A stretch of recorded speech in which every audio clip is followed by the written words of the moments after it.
and welcome to Two Men As Shed. I'm Justin. And I'm Dan. Thanks for pointing at me, by the way. Yeah, well, I was going to say, and this is, but, you know, who cares? Yeah. Whoa. But our audience cares. Well, yeah, but they couldn't see me pointing at you because it's a podcast.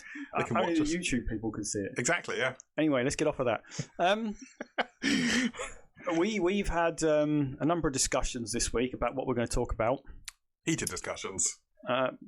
Yeah, kind of. And we eventually came up with absolutely nothing. Nothing at all. So I think it was about 10 o'clock last night. Well, 11 o'clock last night. Yeah. Dan said, well, we could just talk about zombies. And I'm like, yeah, okay, let's do that. Yeah, specifically what you would do in a zombie apocalypse, how you would survive is probably that. And let's be honest, that's a conversation most men have had at some point in their life, I think. Yeah. Strangely enough, no women, though. I don't know. I think some women would have had the discussion. If you're a woman and you've discussed this, let us know. I think it's the sort of discussion that gamers would have. Certainly if they were, if they played 7 Days to Die, Dying Light, all of those sort of games, they're probably going to have had this. Even if they had a discussion about it, it's going to have gone through their head. What would I actually do in a zombie apocalypse? Yeah. I mean, the same thing applies to any kind of panic situation, doesn't it, really? Like, what if an asteroid is entering the atmosphere and, what would you do then? Sort of thing. There's plenty of films about it, but they seem to be the lucky ones. So, yeah, it's kind of, what would you do? So I posed a situation to Dan, and he said "fat boy" again.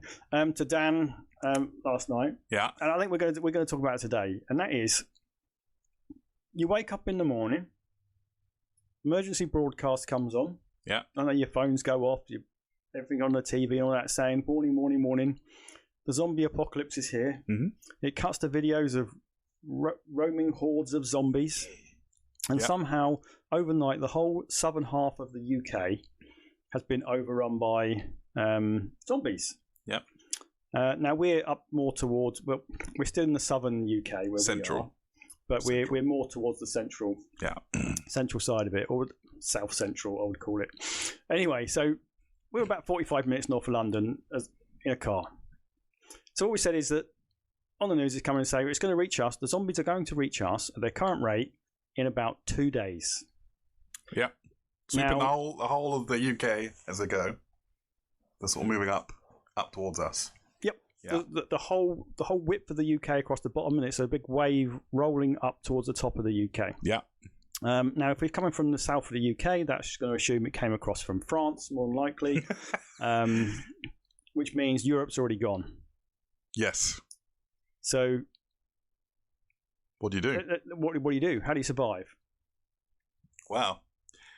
We actually had about a few minute conversation about this yesterday, and I think Fat Boy's first response was get a plane. No, I think it was get food, wasn't it? No, I think it was get a plane. What was it? Get a plane. I said get food, but I think you said get a plane because I had to make the point to you that any countries that aren't currently suffering the apocalypse are going to shoot down any plane coming out of the UK if the UK is half overrun. They are not going to let them land in their country. Yes, that's true. And I believe that was the last point of our conversation, not the first point, of what about a plane? Merely a question more than we should do this. All right, okay. Well, I've slept since then, so... Oh. But anyway, so we... what? I was just pointing out to Fat Boy it was getting a bit too loud and he was clipping, but... well, this is what happens. He gets, and it's what I was saying earlier as well. I was saying to him when we were setting the mics up, I'm like, when you get excited, you talk faster and louder. Yeah. So you just need to keep an eye on the bars when you're clipping. Yeah. You can tell we're new to this. Anyway, sorry to interrupt. Carry on, Fat Boy. Sounds is a nightmare, and we'll be dealing with that throughout every episode. No. So you've got the zombie horde on its way. You say, 48 hours roughly? Yeah, you've got 48 hours notice that the horde's on the way. There's a lot to consider, though, because it's not just the hordes on their way. You've also got to consider everybody else that's around you, all of the other rest of the population. And also there's going to be a large population, I would say, fleeing ahead of the the wave, which are coming our way as well. So the people roads are already going to be chocker jammed. You're going to wake up within an hour. Yeah. Every road's going to be gridlock heading north. I mean, I might just stay in bed, get a few extra hours sleep, you know. Well, you've got a few days, haven't you? Let's be honest. So no, I mean, the first thing is source a good, I reckon, source a good area of food. So where I think you mentioned earlier, yesterday, tin food, things that last a long time. You're going to need a transport vehicle as well. So obviously, most people are in a car at the moment, so you just drive to the local shop. Yeah, on that, a petrol car, diesel car is going to be fine, I think, to start with in your initial fleet. Yeah. If you're fleeing, that is. Now, my preference wouldn't be to flee. My preference would be to find somewhere to hold up and let the horde pass by. Yes. So, but as I mentioned the other day, we need electric cars. Because petrol will become exceedingly rare. Yes. I say petrol cars, I meant electric cars. We need electric cars. Sorry. Yes. Okay. We need electric cars because petrol is going to become exceedingly rare over time. Yeah. So to get around, you're going to have to rely on electric, which means you're also going to need power, which means we're looking for solar panels. Now, there are enough houses around now that have got 5 kilowatt solar systems on the roofs. All right, we're in the UK, so they only actually generate... not even a kilowatt. Yeah. Probably about half a kilowatt from a 5 kilowatt solar panel in the winter, not so summer months anyway. I mean, there's enough around you could build up a large array of solar panels. We spent an unhealthy amount of time looking on Google Maps for places where we live that have solar panels in the house. And plotting a route to go. We're going there first. Definitely. The thing is, it's you need the ability. Well, you need to be able to remove the panels, and also a vehicle to be able to transport them as well. You won't be able to do it in a normal car, right? No, and I think the first thing is that's something you can do after as well. First thing is you need to survive, because we're talking about a wave that's going past and following the rush of the people away. So most of the zombies, I think, are going to move on north after they've passed by. Yeah. Which means, we're expecting the zombie population to die off in the area, or to be, not a significantly high population. However, you're still going to have some around, so you're going to have to be careful. So if you can hold out, hide away till they're past. Yeah. How long are we going to think that's going to take? Well, if they've been coming all the way from the south and they're going to be racing ahead, it's going to take probably a good week for them to come and fully dissipate from the area. Yeah, I think so. So you would need to barricade your house. I reckon, being able to stay in your house. I was going to say it's worth saying that we came onto this idea because of the recent release of The Last of Us, which is dealt around sort of a fungus. I can't remember is it my something? I can't remember the name of the fungus. It begins with a C, core something or other. There's a fungus basically which can it attacks ants and other insects and essentially turns them into zombies. It kills the ant, but they carry on moving around because the fungus is controlling them. Yeah. There was a big discussion about could it jump to humans. The answer is pretty much no, it cannot jump to humans. But, it's the sort of thing that's looked at. What if it mutated in some way and it managed to jump to humans? We're not going to get into the science, but that's highly, highly unlikely. This is a theoretical based on... This is what this discussion is based on, theoretically. Yeah, if it did, and what happens, okay, it kicks off. It happens somewhere in Europe and spread to the UK. Yeah. Because we are an island, so it's either coming on the plane. If it started right at the very south of the UK, it means it probably come across the Channel, which means it came from France or Belgium or somewhere around there. Yeah. And made it there. Anyway, we're back. Now, you mentioned about barricading your house. Yes. I think that's a bad idea. Why? Because there are a lot of industrial compounds around that are fenced off with steel fences. I would go for an industrial compound. Now, you mentioned to the people that we looked at maps yesterday. There's a big compound literally just down the road from me, about 1.5 miles, where it's quite a large area. I say a large area. It's not a large area. It's got about 5 buildings in it. Yeah. There's a number of vehicles there, and it's all a large steel fences. Yeah. So you still need to be quiet. Don't let me in. You need to hide it, block off all viewing. But would you be able to reasonably get that ready in less than 48 hours? And I think the answer is no. It's already fenced in. Yeah. It's already locked up. Yeah. Okay. So could I barricade? There's like 5 buildings there, and they've got 2 stories. I could certainly go up to an upper story of one of the buildings, barricade off the stairs, and be quiet enough that the horde can pass by without even coming through the fence. Even if something got through the fence, they've still got to try and get up the stairs, find you in this place where there's no one there and you're upstairs. Okay. But also the reason is we don't have to go far, because on that same industrial estate, they've got train works and it backs up to a train track. Oh, yes. Yeah. So you've got the potential of knocking up some kind of train together, because the roads are going to be hell. The roads are going to be jammed, and you're never going to get anywhere on roads. No. So my first thing is, obviously we need food. So the first thing for me is to raid the local shop. And that's probably already happening. But also, just 2 minutes down the road the other way from me in the car, we've got a food distribution centre. Yes. Okay. So that's possibly something that would be worth raiding. Yeah, as well as a secondary. Now, I fully expect there'll be a load of people there raiding the local shops and things like that. I expect everyone will run to the local shop and do raiding. Now, the only people that are going to raid the food centre, I think, are probably going to be the people that work there and know there's a lot of food there. And then we're assuming that those people haven't just tried to book it and head north. Yeah. So I think, and there'll be there's so much food in those places that even if a few people come to raid it with trucks, there's still going to be 50 truckloads of food left. Yeah. So we grab a truck, we head down to the food centre, load up the food, head over to that compound, load up the food up there, grab some fridges or freezers or something. Yeah. I would try and get some solar panels from somewhere, because we need to get some power on there. We can't be running generators or anything like that when the zombie hordes are coming. Yeah. It's got to be silent. So we need solar panels and we need food. Obviously, there's amenities there. There's toilets in these buildings already. Yeah. But you're going to have to consider various hygiene and things like that. You don't want but it's only a week, And if you go camping in the wilds in a week, you don't necessarily have a shower in that time. Now, we're talking about the end of the world.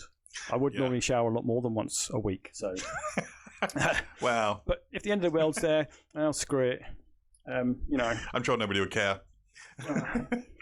Which brings us on to the next question. Are we in agreement, and that's a good plan? Yeah, I think so. I think that's a reasonable idea. If you don't have, what if you don't have a depot or a food place near you? What's the best thing do you think then?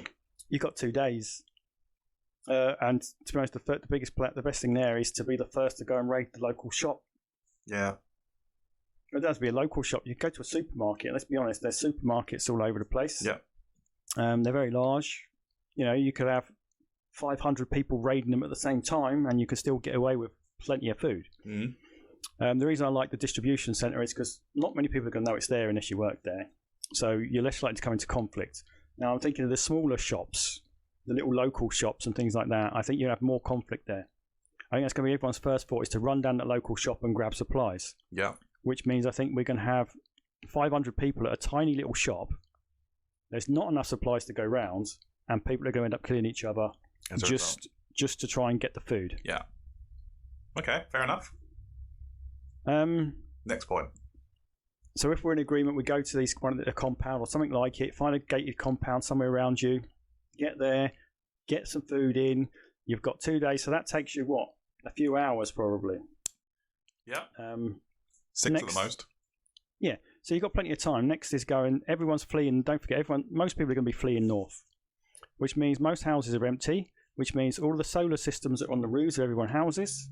We go and take down the solar panels, and also most of them nowadays have the battery charging in the loft as well.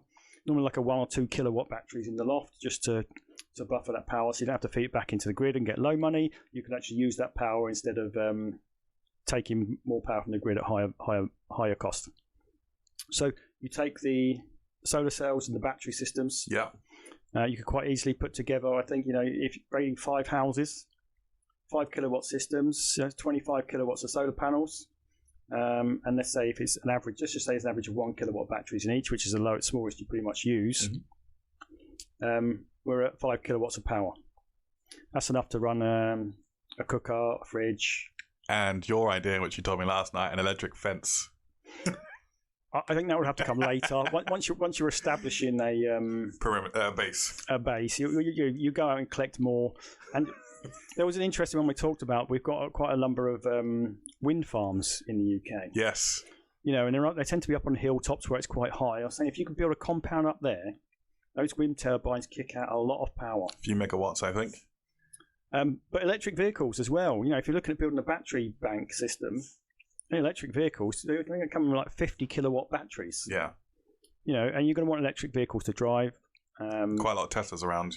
Yeah, there's quite a number of Teslas around here. Mm-hmm. But to me, one of the hardest things to find that you're going to want is electric bikes. Particularly, you want electric dirt bikes. Because if the roads are clogged, dirt bikes are going to be the best way to get around. And again, you're going to want electric. Yeah. And there are so few electric dirt bikes. However, even a normal bike would help, though. Would be better. I did mention, so just down the road from me, again, about 2 minutes. It's next door to the food distribution plant. What's there, Fat Boy? I don't remember. What was it? The Suzuki main distribution plant. Oh, yes, the Jeep plant, wasn't it? It's Suzuki. Suzuki. Oh, was it? Okay. So down there, they got cars, bikes, and jet skis. Yes. It's their vehicle distribution, I believe. Yes. I don't believe you can use a jet ski on land. Probably not a great choice. Right? If we set up next to a canal, don't forget there's a lot of canals in the UK. Yeah, but not next to that Jeep. I know, but if you've got to do a runner and zombies are after you, yeah, and you're you tow that you're thing by with a canal, yeah, they're not going to get you, are they? I mean, no. Hop on a jet ski and you're off up the canal, you're gone. Yeah.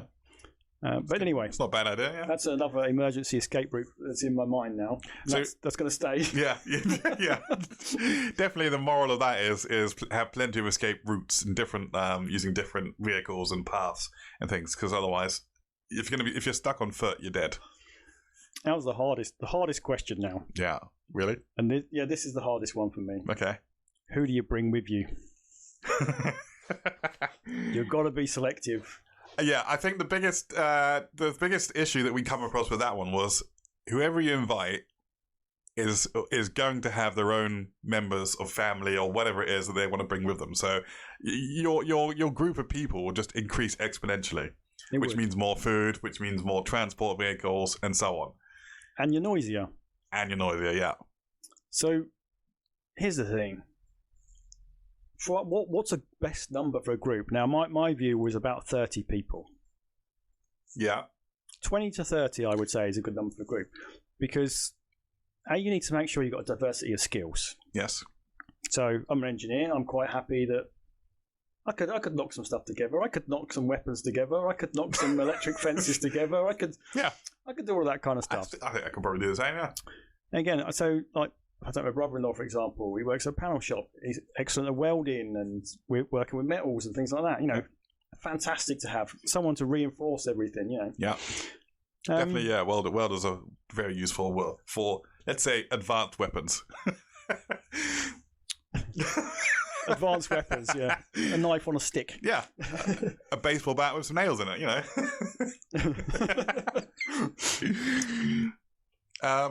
But I think you need to think about all the different skills you're going to need. Yeah, definitely. You need a medic of some kind. You're going to need someone with some kind of medical training. And if you don't know anyone that's a medic, take a training course. You become the medic. Books. So that's another thing you need to get, books. Now, Fatboy, there's a book on the side up there. What is that one? That little book there, little orange spine on the book there. What does that say? SAS Survival Guide. There you go. I think you're already preparing for it, aren't you? Let's say it might not even be comfortable. So I've got, I'm an avid camper and I do like survival. So there's probably about 8 sleeping bags here and 4 tents. And, yeah, I can see all 8 of them. There's about 5 backpacks over there. We're sat in, camping chairs. Yeah. There's camping stuff all over my garage. We'll send a screen. We'll send a photo on Twitter. I was going to do a behind the scenes tour of the garage. It's not a very big tour. I just turn the camera. I was going to say the rest of it. That'll just involve you standing and just rotating 45 degrees. Yeah, because the mess it is at the moment. From all the stuff we pulled out from this corner so we could film here is now just piled over there. Yeah, it took me 10 minutes to get into the garage.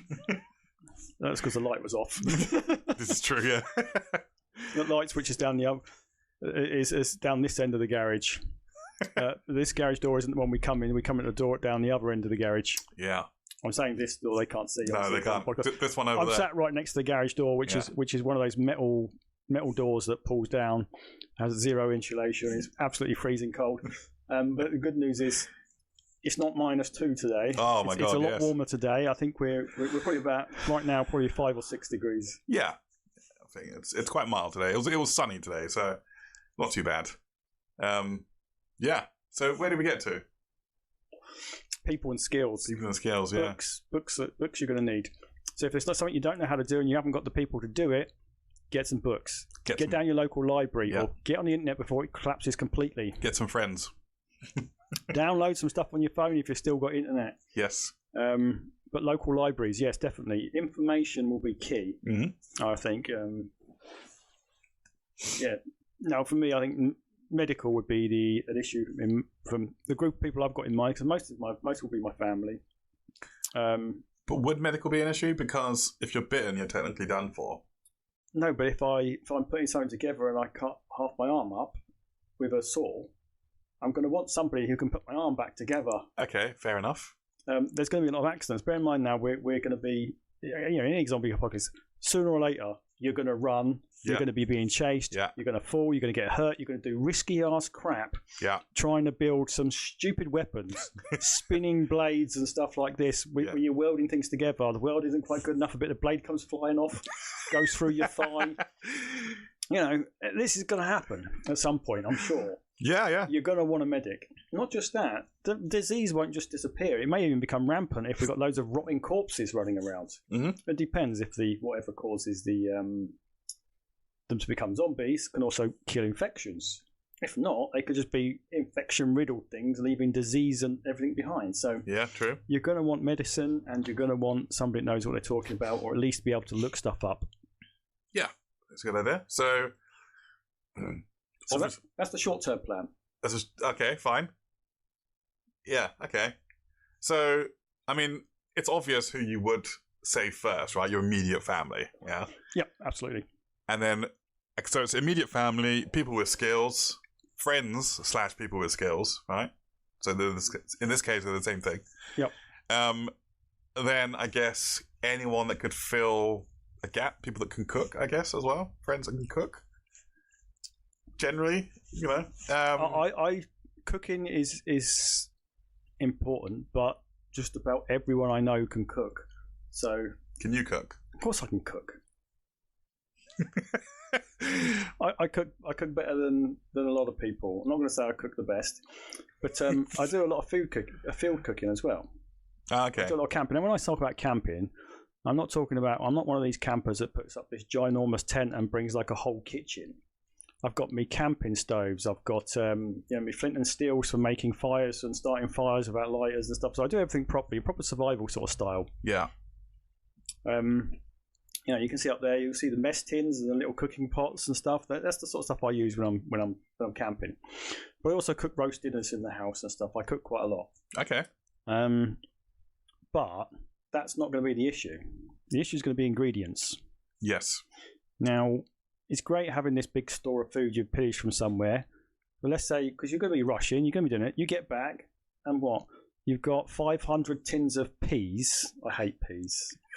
Why would you say that then? Because that's the sort of thing that would happen. You'd be rushing, you'd grab everything you can, you'd get back, and you'd be like, oh my God, this is all disgusting. I hate it. Of course you'd eat it. Yeah, you have no choice. Now, hunting. Now, just out of shot, I'm not sure if you can see the bow hanging down just above Dan's head if you're watching on YouTube. If not, there's a bow hanging on the wall. There's some arrows. 3 or 4 bow and arrow sets in my house. Loads of arrows. So yeah, hunting. We do hunting, so we want people who can shoot bow and arrow. Yeah. If you're in the US listening to this, we don't have guns. We do, but they're locked away. We're on bow and arrow. Yeah. That said, one of the things that I think you should do eventually is go and raid a police station, because we do have armed response units. Yeah, but wouldn't they be out with all the weapons? There's shooting? A good chance they've already been out and they've been used up. But there are other places to go. There's an Army Cadet place down the road. Okay. 10-minute drive. I used to be in the Army Cadets. Now it's been a long time since I was there, but I know the Army Cadets is still there, and they used to have a number of SA-80s on site. Okay. They were in a big safe. Of course, yeah. Which you're not going to just crack easily. You're going to need power tools. It'd be slightly worrying if they were like, here, recess, go and play with the guns. So it may take time, and it's going to make a lot of noise, I think, but there are big guns you could get to. But again, your ammo is going to be limited. So if I was going to go for weapons... This brings them on to the next point, which is weapons. What weapons would you I would go for compressed air weapons. Not with a big tank, but with electric motorized compression.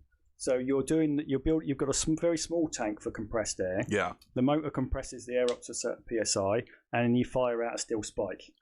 So you'd be going for ranged weapons then? Yeah, I think you need all kinds of weapons. You do, yeah, but primarily... I'd want ranged weapons from your base, because if you get stragglers, you don't want them making noise. No.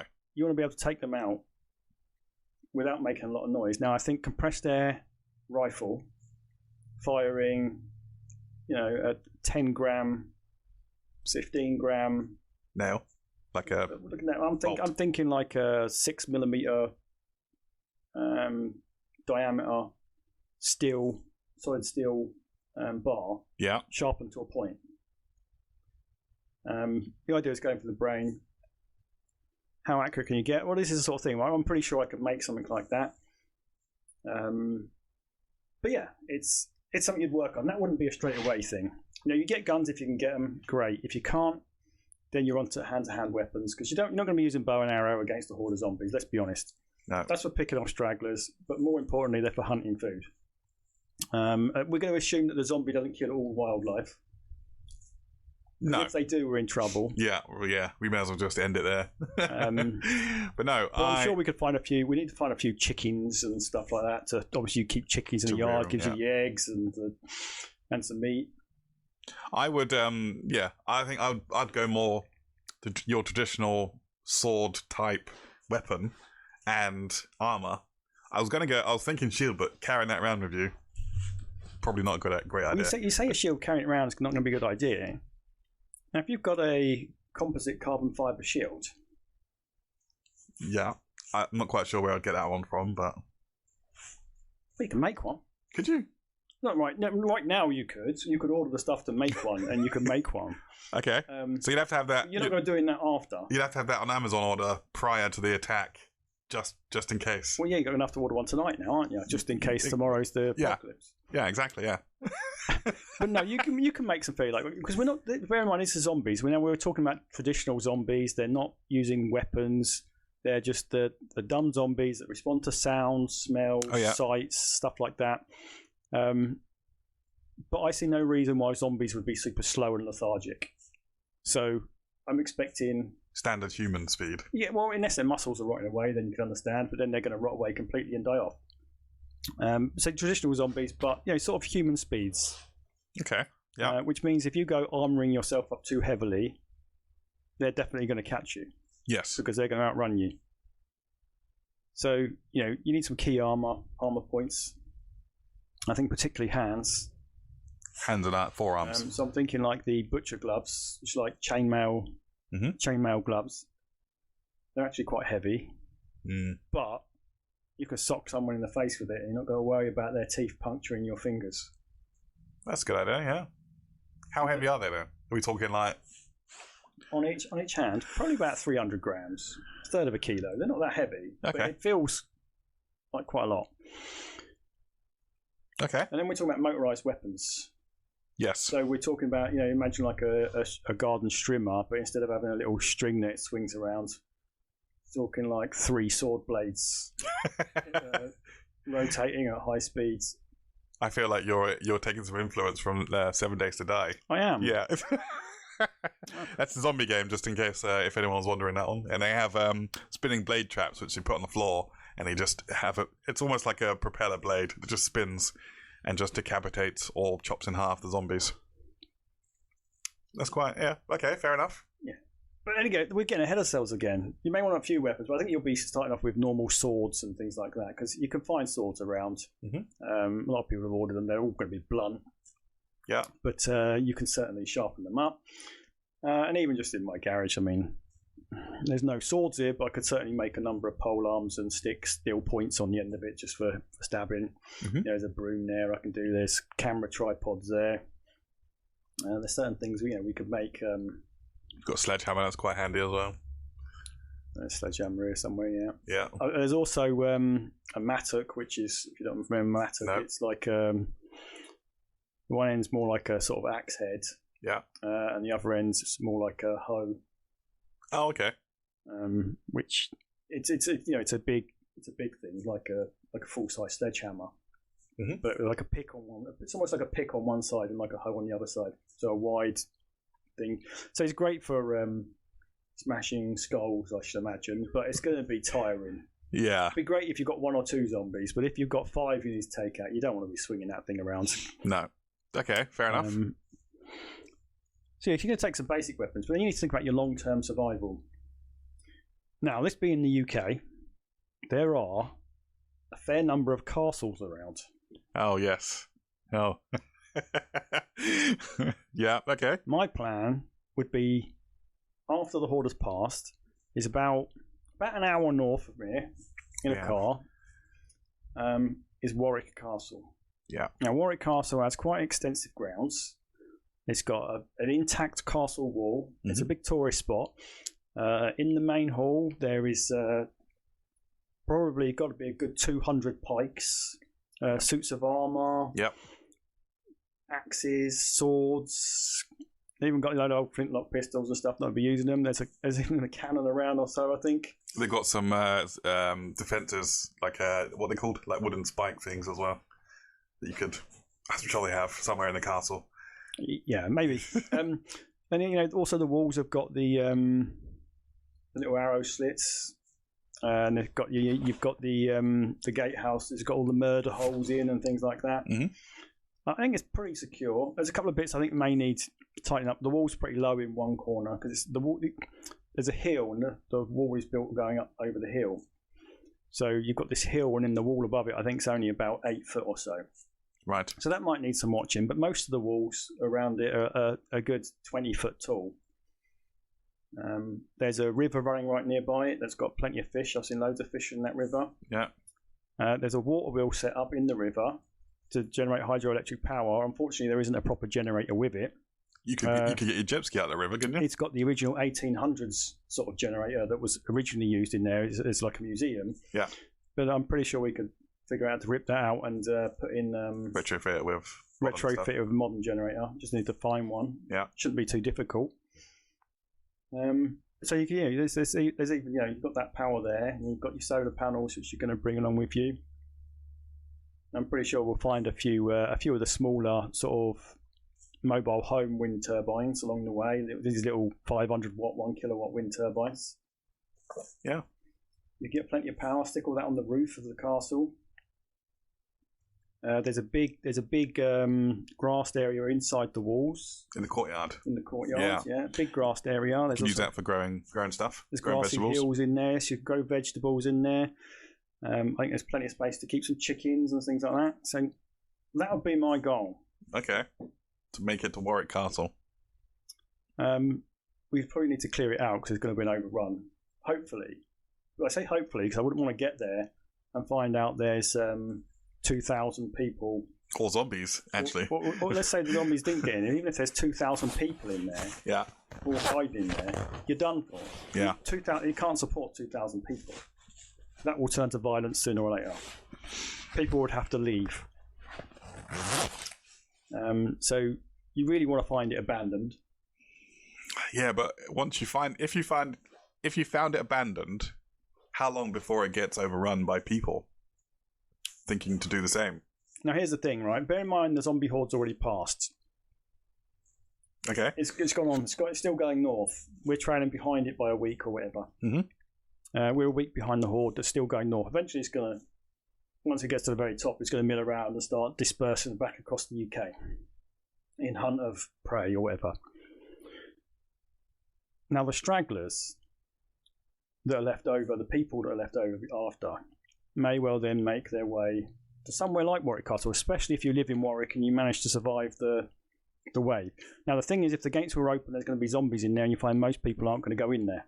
If there's zombies all in there, my plan would be then to clear it out step by step. And I was saying there's different towers at Warwick Castle, so you could take a tower, hold a tower. They're connected by the walls to another tower. which is connected by the walls again to the main castle building. Yeah. So you can clear it out section by section. You don't have to take risks. You could just get that cleared out. It might take time, but you could take a tower, hold a tower, and slowly clear the rest of it out. Now, whether other people will be willing to put that much effort into doing it, and you were assuming a big enough group of people survive to do that. Well, yeah. You clearly would, though. You clearly would. What? You would expend the effort to do it, to wanting to do it. I would, because we're talking, walls that are 8 foot thick, 20 foot high. Okay. That's a survival place against zombies. Unless they get zombie birds, that's where you want to be. Yeah, okay. Well, that makes sense. It's a proper castle with castle walls, and there's actually walls even further out as well. Now, they're not intact. So most of it's intact, but they only run up as far as... So you've got... I think just think of it this way. You've got the main keep. You've got what you would normally call the castle walls around that with its towers on the bits of it. And then they've got the outer bailey, is it called? The outer bailey? What's that? It's the bit outside the main walls of the castle, which is where they did a lot of the villagers would build little villages and stuff like that, just outside the castle walls. But then there's a smaller wall which is about 8 foot tall that runs all the way around that, but it doesn't. So it runs round, but it doesn't protect you from the riverside. So it's open to the river, but you've got a lot of grassland in there. Yeah. And it's all part of the castle grounds. So there's nothing there. There's a few burger stands and things like that, tourist attraction bits. But so that's quite well protected as well. It's all gated off. Yeah. Now I wouldn't go and sleep there because I say if they can just walk through the river and come over to the other side, you're in trouble. So there's things to consider, but that'd be a good place for planting actual crops, or even if you can find some cattle or anything like that to put in that field, those fields there. Yeah, that's a good idea. And horses. If you can find horses, good way to travel. It's a great thing to have. Have some horses in the field, great way to travel. If food does get too scarce, you can always eat a horse. You're screwing your face up if you were that hungry. Well, yeah. You'd eat a horse. Yeah, I guess so. But the only downside of that is horses require additional food. So... Well, there's quite expansive grasslands there. Yes. I'm only talking about keeping 3 or 4 horses. Okay. So I'm thinking there's probably enough there. I mean, my knowledge about horses is very minimal, but do they not eat anything other than grass? I'm sure they eat other stuff. Yeah, they do, but I would say we'll grow crops. So you're going to have to feed horses as well. Yeah. There's also a bit of an orchard there, and there's the castle gardens as well. Okay. So there's all fruit trees and stuff like that as well. You've got apples, pears, and there's all the vegetables already growing there as well. So now, it's not going to support a castle full of 2,000 people. Yeah.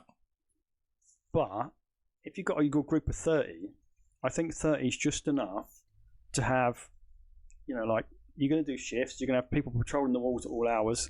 So if you've got 4 people patrolling the walls... A smooth running operation. You can have 4 people 24 hours a day manning the walls. Yeah. I think it's... You've got enough people to tend to a little bit of livestock, work in the garden. And then you got a few other people building weapons, defences, that sort of thing.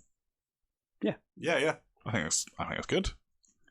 I mean, obviously, you could do the similar thing with kind of any area that is of a decent size. So if you couldn't get to a castle, for instance. Yeah. We obviously were talking about earlier the industrial areas that we can find. Yeah. Now, the only downside I think of those are they're not as fortified. Bear in mind, castles are built for this explicit intention. Yeah. Keeping people out. Yeah. And they're designed so that you can kill the people trying to get in. Yeah. Now, obviously, a fence is better than no fence. Of course. So if you're not getting to a castle, you're going to want to look at a compound. Mm-hmm. And that area we were talking about, there's a lot of material there. There's a building supplier company there as well. And you can see on the satellite photos their yard just full of materials. Building stuff, yeah. We had vehicles like the digger trucks as well. That was quite interesting. There was about 30 diggers. Yeah. 7.5-ton lorries. Yeah, a load of 7.5-ton lorries, some normal lorries. Yeah. And then there were some flatbed lorries. There's a car rental place there. There's about 50 cars on that lot. Yeah. Oh, yeah. So there's a lot of material around there.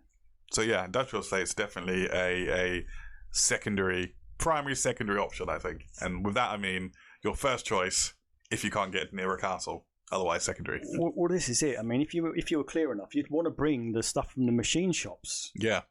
To the castle because you want machine shops. Now, we're saying you haven't got the materials to make weapons. Now, you're not even in a castle, right? In the castle, you're still not going to have the materials or the machinery to start making compressed air rifles and to kick out, loads of rounds of ammo. This compressed air ammo doesn't need any gunpowder or anything. It's just going to be, a 20 mil long piece of stainless steel or whatever. But to make all of those, you're going to want some proper machinery. Yeah, I mean, so you say actually, ammo might be an issue, but I mean, you could even make a railgun, couldn't you? There you go. It's funny you should bring up a railgun. I've considered it a few times. Yeah, I mean, they're easy to make. Fairly easy to make. Well, they need to be quite long. They do, yeah. To really get any sort of speeds ups. But it's not what I'd start with. Because a compressed air gun is going to be much easier than the rail guns. Yeah, okay. However, it's certainly something I wouldn't mind tinkering with. Oh my god, that would be amazing, wouldn't it? I think I'll do the same. Yeah. But they're high power as well. You need the power. They use a lot of power. Yeah, but with the 7, or the 5, whatever it is, batteries, banks. Yeah, well, over time, you can stockpile. I mean, you're just going to be taking solar power from everywhere. Yeah. You're going to be taking the batteries from everywhere, from inside people's home installations, from electric cars. Cars, yeah. You could build up megawatts of 100 megawatt battery. Yeah. Sort of thing. It takes a lot of maintenance though, and you've got to monitor all the cells and stuff like that. So it's not. It'll take forever to charge as well. They would, but if you've got, if you look at the average house and they're getting 5 kilowatts on it, you think of the square footage on top of the main keep in Warwick Castle. Yeah. That's got to be the equivalent of like 40, 50 houses worth. Okay. So you're talking a lot of space for solar. Okay. Yeah. And wind. You put some, put a lot of those like 1 kilowatt wind turbines up there as well. Yeah. Oh wow. You can generate a fair amount of power. Yeah, it's not unfeasible, I don't think. I think it's a good idea. But then, yes, when you start putting in an inner defence, so just inside your castle walls, put in your electric fences. Things that are going to... When I say electric fence, I don't mean like a little cattle fence that gives them a little zap. I mean like a proper... you touch that fence, you go flying 500 foot into the air because the current has been discharged and you're 3/4 melted. I think you quoted me something like 100,000 volts and something like 2 amps. 100,000 volts, 2 amps isn't even that much power. It's 200 kilowatts. Yeah, that's not a lot of power. 200 kilowatts is going to melt you. Let's be honest. Yeah, of course it will. Yeah, it'd kill you instantly. You could chuck a lot more into that. It depends how effective it is against zombies. It's what it's going to matter out, isn't it? Yeah. Now, if they just get a big zap and it doesn't make any difference to them because they're not using the nervous system that's part of the body, so that high current would destroy your nervous system essentially. Yeah. They're not using the brain for some reason. They are. It's still controlling their. However, it's controlling them. Yeah, I mean, if you look at a fungus, that controls the sort of exoskeleton, doesn't it? Oh, good point. Yeah. So it depends. If it only takes 100 volts or let's say 500 volts and half an amp to do it, that's all you need to do. Yeah. Don't overextend it, otherwise you would be struggling there, wouldn't you, to find the resource? You're going to want a high enough current, alternating current, to throw them back at the same time.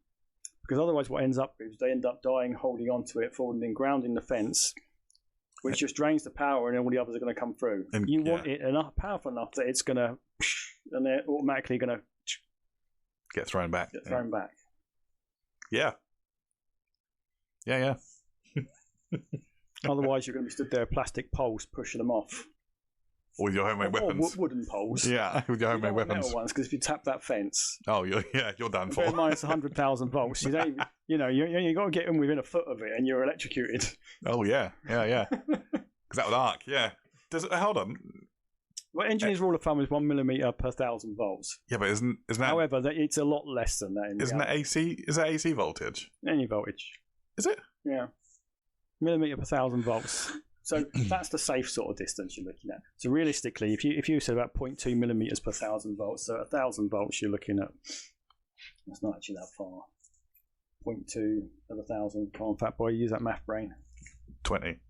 There you go. 20 centimeters. No, 20 millimeters. That's only 2 centimeters. Yeah, I I wouldn't risk getting that close to it. No, I wouldn't either. But but the reason is if it's a foggy day, something like that. Obviously, you've got a lot of moisture in the air then, and it jumps a lot further. So this is where your 1 millimeter starts going. So it will jump a lot further on a humid, foggy day than it would on a nice, bright, clear day. Yeah. Okay. So there's things to consider. Anyway, getting a bit too into the technical weeds now. Look, this show is a broad kind of subject. Like, we're not talking about just one thing. We'll talk about everything. Like, there's no boundary for that. Yeah, I think. Yeah. Now, what we need from you guys or girls is, what did we miss? Yeah. So if you're watching on YouTube, leave a comment. Tell us what we've missed, what we haven't considered. Yeah. Twitter is another good place to catch us as well. Twitter, you can get us on Twitter at 2 Men in a Shed, or you can email us, which is 2 Men in a Shed podcast at gmail.com. Oh, that's new. Well, it's not new. I needed an account. Okay. So we've got an account. Brilliant. Gmail. I do actually monitor it. So do we have any emails? Have we had any emails? I've had about 7 emails. None from anybody. No, I didn't think so. Yeah. But that's because I've never told anyone an email address. Ah, there you go. And you wait until the second episode to tell people. Well, as we said, the first one wasn't even supposed to be an episode. No, that was us recording the test episode, and we just thought, screw it, we'll put it up anyway. Fair enough. But yeah, to be fair, we've had some good comments, good feedback, from the first episode, so it's helped, at the very least. Now, here's my next question. There's more?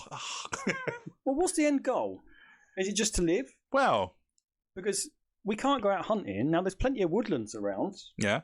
But are you going to be going out hunting? Are you going to be sending parties out? Or are you going to try and make it self-sustained within the grounds? Or are you going to try and take more grounds and more grounds? I think you would have to... Until you've fortified the entirety of Warwick and then let people come in and...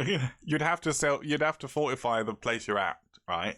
And then you can expand if you want to.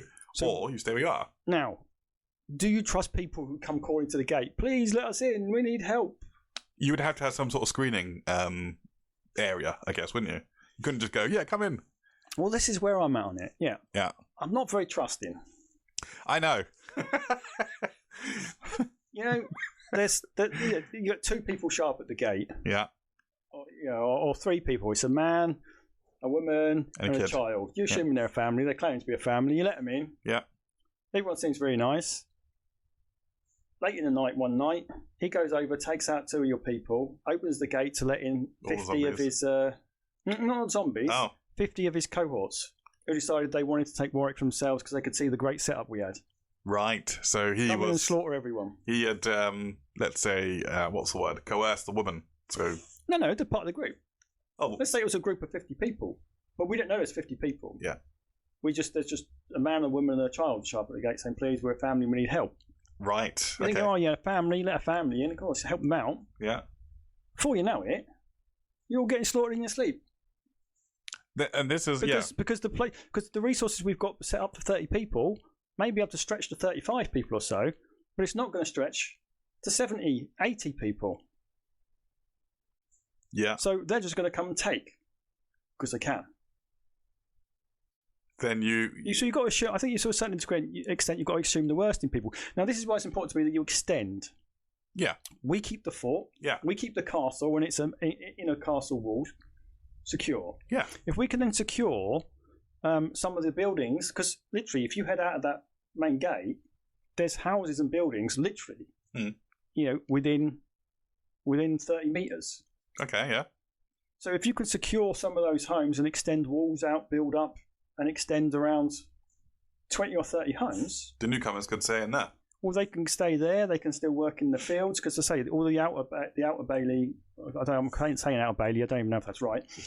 Outside the immediate castle walls, to the walls that go round all the grassland and stuff like that. So they could stay in the houses that we've just now built walled off as well. Mm-hmm. They can come work in all of that area. They can fish. They can use the river to get around, to go up and down, do some foraging and stuff. So you've got a relatively secure. That's what I'm saying. So you can expand a bit more to get some more houses. Yeah. So essentially, I guess we've set ourselves up as the monarchy. Yeah, you'd kind of basically restart civilization, really, aren't you? Yeah. Or a town. But at the same time, if I showed up to Warwick Castle and there was a group of 30 people there and there was just me and a couple of people... You would expect them to let you in? I don't necessarily expect them to let me in. I'd expect them to let me participate in building society. Now, I would be quite happy if they said, look, you can't come in, but we've secured 10 houses round the back here. You come and work on the field. You need to prove yourself over time. Yeah. And over time, we'll start integrating people more. Yeah. But you could be a part of the community. We've got secure housing for you over there. You can't come inside these main walls, but we've got all of the fields over there. We're growing the crops. There's the horses. There's the river there. It's got the resources. We can do this. We'll work on projects with you. We'll work with you. We'll do foraging with you. We'll do all of these things. Plenty to eat, yeah. Get into that proving themselves. The routine. Once it's proved and you're happy and you're confident, you become friends, whatever. Mm-hmm. Then you can say, okay, come on in to keep me. Let's go and have a drink. But they can still screw you over, though. Clearly, we'll have some bottles of beer tucked away. Or of course, something. Yeah. Or homebrew, they actually. Could still screw you over, but I think if you've been... I'm not talking like a couple of days. 6 months. I'm talking 6 months. Yeah. Yeah? They've got a 6-month probation. In that time, they're not allowed into the keep. Yeah. And then after that, they're only allowed into the main keep by invitation. Yeah. And never more than 2 at a time, 3 at a time, 4 at a time. Okay. That's a good plan, yeah. Because I'd be paranoid. Yeah. So my question is, if you had to keep an eye knocked at the door, where would I go? Would I be in the houses, or would I be allowed to keep? Here's the thing, Dan. If you showed up, I would let you in.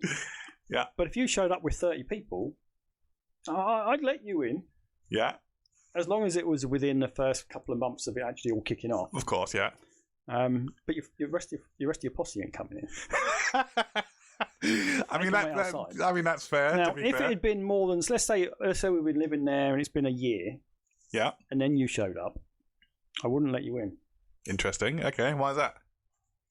If you've been out trying to survive for a year and seen so much death and destruction, losing loved ones, stuff like that, it changes a person. Absolutely. And you're going to be very close knit with your party that you're with if you've been with them for any long length of time. So you're much more likely, whilst you wouldn't necessarily do any harm yourself, you may well be likely to open the door in the night and let them in. Right. So you're saying their relationship to them was closer than what it would be to you at that point? Yes. Okay. That makes sense. But also, I was going to say it as a point to that. If I'd been out for a year surviving, why am I now suddenly turning up on your doorstep wanting shelter and stuff? Where have I been for the last year surviving? Well, because you had your family and you're doing this and your group, whatever, you're doing all this thing. And then one day you get overrun at your little base, something, you've got to get out of there. Yeah. And you're thinking, I wonder, that conversation we had back on that podcast, I wonder if Justin made it to Warwick Castle. Oh, yeah. So you think on a whim, well, even if he didn't, we talked about this plan, and that is a good place to look. Yeah. So you show up a year later. Yeah. And there I am. All right, fat boy, how you doing? With your crown on and your weapons. I've put on a lot of weight because I'm eating so well, because we're doing so well inside our castle walls. Yeah. I'm a big portly dude, wobbling along. I'm perfect. He can't run. As long as I outrun him, I survive. But no, you'd be welcome. You'd be welcome in if you're on your own. Yeah, okay. Even if you're with one other person, I'll probably let you in. But no, reality is, buildings outside. I'm going to make some places ready for, I'll call them refugees or other survivors or whatever you want to call them, to make sure there's somewhere for they can go. So that, because if you just say no, you're not coming, they're more likely to try and find a way in to take what you've got. Yeah. If you say, yeah, absolutely, we've got this area for you, come in, the house is yours, we've got some food for you, get settled in, we expect you to contribute, work with us. Eventually, once we get to know each other really well, we'll look at making a more open arrangement between the letting you into these walls. But in the meantime, you've got everything you need. Prove yourself valuable. Work hard. I might give you a pay rise and an extra carrot a week.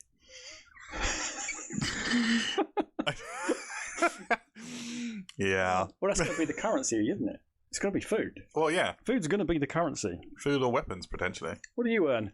I earn 7 carrots and an onion. Yeah, weapons as well. Weapons and armour would also be tradable. Well, yeah, but I think they're going to be the things that are going to be plentiful if you're talking about basic weapons, because they're going to be everywhere. It's not hard to make a basic weapon. Find swords or find spears, pikes, that sort of weaponry is going to be easy to make. But upgraded weapons. You're talking about high power weapons. No, well, yes. That have got I don't know, 100 amp hour lithium-ion battery on them with like a angle grinder motor spinning. Yeah, or 6 spinning blades of death that just chew through everything. Yeah, I mean, it could be that. It could be, it could even be like just better versions of the basic weapons. Like swords or whatever, or if you've got a bat, someone's going to want a bat with spikes on it over a standard baseball bat, aren't they? Really? Things like that. Yeah. Now, we're talking about ammo and not being able to have ammo and stuff like that for guns. Yeah. With the right books and the right machinery, it's just going to be finding the ingredients. Now, very, very basic gunpowder could probably be done without too much difficulty. But to get a decent gunpowder, you're not going to do it because you need, what is it? Potassium nitrate? Is it? No, it's not potassium nitrate. Is it? I thought it was ammonium. Anyway, yeah, the ones that some that are very hard to get. Yeah. But you can make some relatively low explosive black powder. Something that's still something that's unarmored. I think you'd still be able to penetrate. Yeah. Especially if you've got pointed bullets. This is the whole thing. So the bullets, lead sort of thing, and they splatter. They're not pointed. They're rounded. But if you've got 6mm diameter, needle point sharp stainless steel, that's going for a skull. Yeah, I think so. Yeah. Yeah. So, but I'd be looking to rediscover some methods for projectile weapons and explosives, so like landmines, stuff like that, because I would end up landmining the hell out of around the outside of that castle. So even if survivors do... No, I would label it. I would clearly label it. Okay, fine. Landmines. Yeah. Do not cross this line. If you want to come see us, go down this path round there. There's no mines on that path. Yeah. And stop at the intercom and push the button. Yeah. Zombies aren't going to stop to read the stay off the landmine sign, are they? No, but they're going to wander into it. Kaboom! Yeah, but they might wander around the back. That's a mine to hell. No, around the back where there is no mines for people to go. That's around there. It's like a pathway. I'm talking a pathway that's like 3 foot wide. Okay. They'd have to wander straight down the pathway. Right. Okay. Yeah. And to be honest, there's going to be some kind of pit of death there. You and your pits. Well, it'd have to be a pit of death on that pathway, wouldn't there? A little drawbridge that comes up. Yeah. Just in case. Loads of spikes underneath it. That's a good idea. Yeah. Or collapsing bridge. If I don't like what they're doing, they come running across that bridge. You hit that button, the bridge just falls down into a pit of spikes. Oh, like a trapdoor type thing. Yep. Yeah. Yep. The whole bottom of the bridge just goes whoop, swings down, and you fall down. Never to escape. Spikes. Never to escape. Well, no escape. Never surviving. Yeah. Okay. And that's it, I guess. That's your survival guide. Yep. But then you're going to be living the rest of the lives in solitary. In that, so but you're gonna look for radios and stuff. You're gonna get radios. You're gonna talk to other people, other survivors. Eventually, you're gonna try and take back certain. If you take back a bit, starting from Warwick Castle, work your way out, taking Warwick, you could eventually get organised enough to start clearing out the country. Assuming the military aren't already doing that. What's left of it? No military left. We're assuming the military was completely overrun. Wow. Okay. But then if they were completely overrun and they have high-powered weapons, what chance will everyone else have? Well, it was a numbers game at the beginning. All of the population was really dense because the whole population wave, the zombie horde was running up the country. Yeah. So by the time it got to backside London where the military had formed up, sort of thing, well, there was already 35 million zombies on top of them. Okay.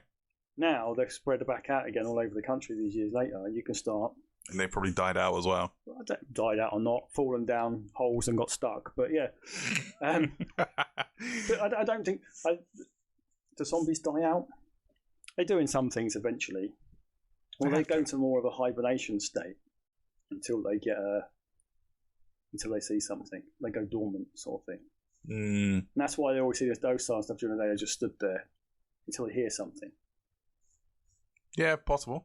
I guess because they're reactive creatures, not they're not going to go out hunting.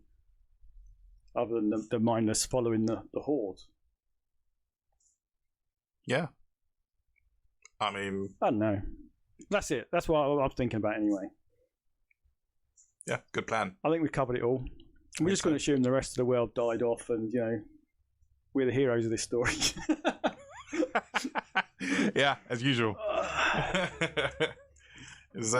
think is that it? Oh, I'll tell you what, as well. Leave a like on the video and tell us what you want to hear about next week, because we can't seem to decide.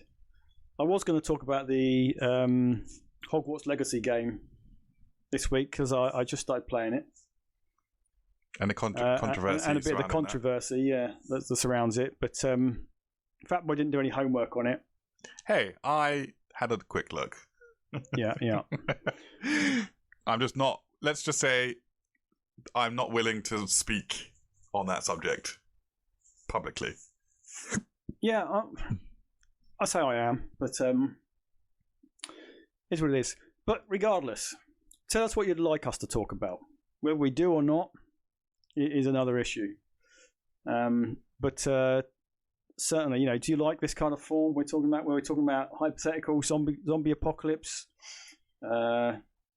Should we talk about what happens when aliens invade? Sorry. That's a good one, actually. Do you want controversy? Do you want us to start talking? Oh, there's a funny noise going on. It's you rubbing your feet. Yeah. Stop that picking up on the mic, something chronic. Do you want us to talk about controversial topics? What do you want us to talk about? So if you're watching it on YouTube, leave it in the comments. If you listen to it as a podcast, come to YouTube. You can hop over to Twitter or YouTube, or you can drop us an email. The email is twomenandtheshed@gmail.com. Excellent. And on that note, I think we're done. Yeah, thank you for listening. Thanks, everybody. See you next time. And we'll catch you in the next one.